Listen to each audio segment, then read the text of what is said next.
all the time. YouTube, what it do, loved ones? You know the motto. If you can, after the story, go over there, hit us with a like, which is a thumbs up, and that'll let us know we sending our stuff. Today we on the edge with BJ APB, and he finna send us on a good one. So BJ, you on the line with it, loved one. Go ahead. All the time. First and foremost, I want to say peace and blessings to everybody. Thank you for tuning in. Today we had a story of a close friend of mine who was like a brother and a unique homie. Today the story is about the homie Ise Man from APB. Rest in peace, Big Ise Man. Big Ise Man started his life living on Figueroa and going to Gompers and 122nd Street School. If you look at the picture that's hanging, Ise Man is the guy that's squatting down with the murder ones on with the little Hellraiser braids. At that time on that picture, Ise Man was in a federal prison for bank robbery. When Ise Man was coming up, he was always the type of person, he was a homie. You know, he never got into it with other homies or nothing. He was always the dude that if you had to be punished, he was there to give it to you, and he told you straight up it was nothing personal.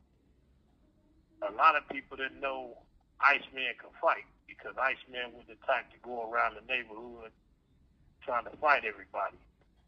But whenever we had the chance to go over to homie Yogi's house and get in the gloves, a lot of people knew don't get in them gloves with Ise Man because you're liable to get something broke. He was one of those dudes that never took up a boxing class but just was gifted with hands. Ise Man became the Ise Man because he was a cold dude. You know, he never really had words. He spoke when it was spoken to. If you asked the question, he'd give you an answer. Other than that, he always just walked up and was always observant.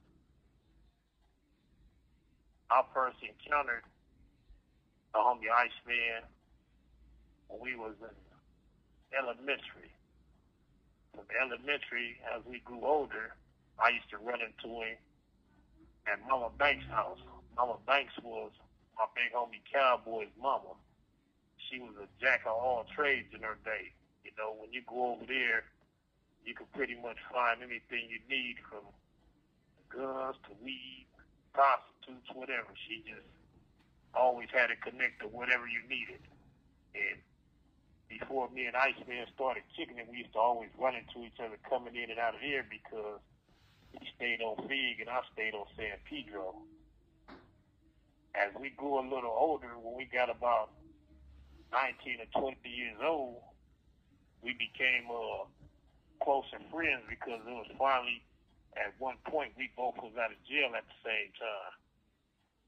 And I recall one of the most famous stories about Ise Man was we was out in Long Beach, and we had rented a camper and went out there, me, him, and the homie Biko.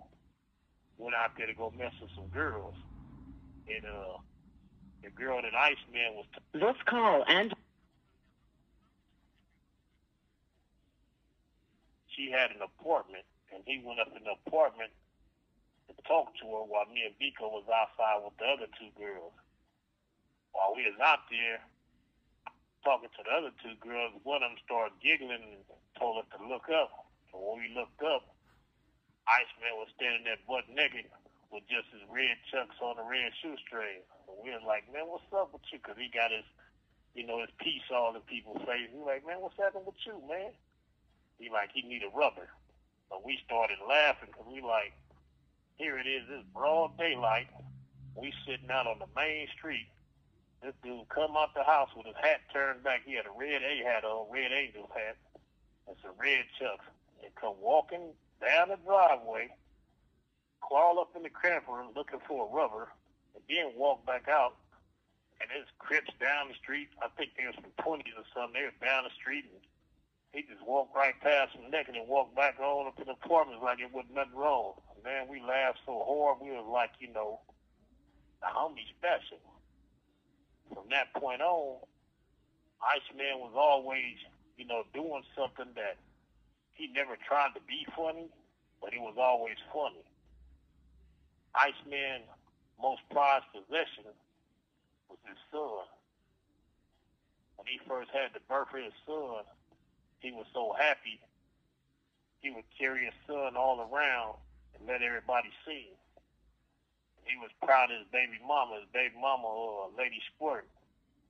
He was very happy to bring his pride and joy in the world. And his son was the reason for Iceman started to change his life. As time grew on, Iceman ended up going to the pen for bank robbery for something that he partially participated in. And what I respect about Iceman the most was it was two homies with him, and they was kind of scared of doing time, and Iceman took it upon himself to make sure they was all right while they was in prison, no matter what they went through or wasn't talking. He always watched over the two young homies to make sure didn't nobody do nothing to him. And it takes a special breed to be there for your homies like that. Subsequently, Iceman that came home from prison and tried to change his life around, and Iceman ended up being killed. When Iceman was killed, it kind of took I'm going to say like a big chunk out of our community. And it took a big chunk because he wasn't the type of homie that was going around bullying people or messing with people. Most of the time when a person like that get hurt, people care but don't care. But by him being the person he was, everybody was stunned. Nobody saw that coming. And when he left behind, he left his mother with a broken heart because he was the only child. If it wasn't for his son, I believe that his mama probably wouldn't have never made it this long, because by him leaving behind his son, it gave her something, a piece of him to hold on to. And for that reason alone, the homie would never be forgotten. I hate that sometimes when we tell these stories, because sometimes when people look at the picture, they don't know the person we know. They just know the bad things that they hear about a person.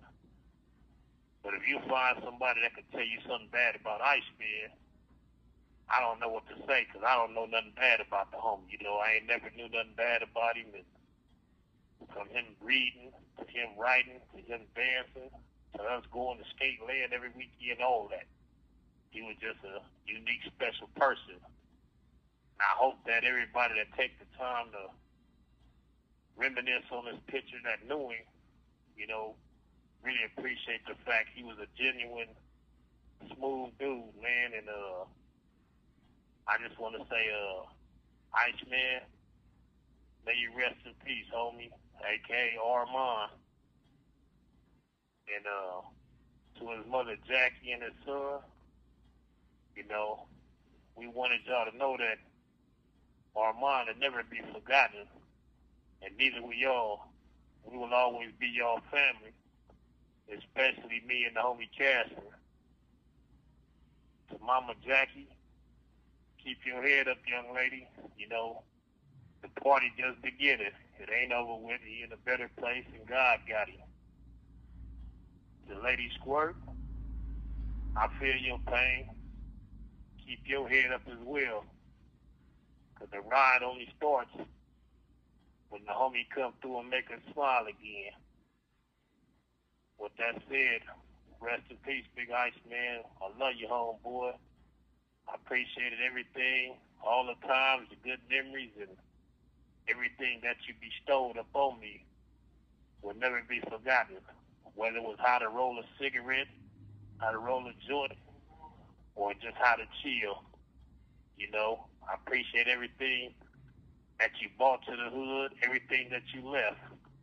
The park could never be the same without you, homeboy. Especially going swimming. With that said, I hope y'all enjoyed this story. homie that sent the picture so we could all see it. Thank you, homeboy. I appreciate that. That was a real solid thing you did, and this story was just for you, especially since I know you was closer to the homie than a lot of us were. Take care. Peace, and we out.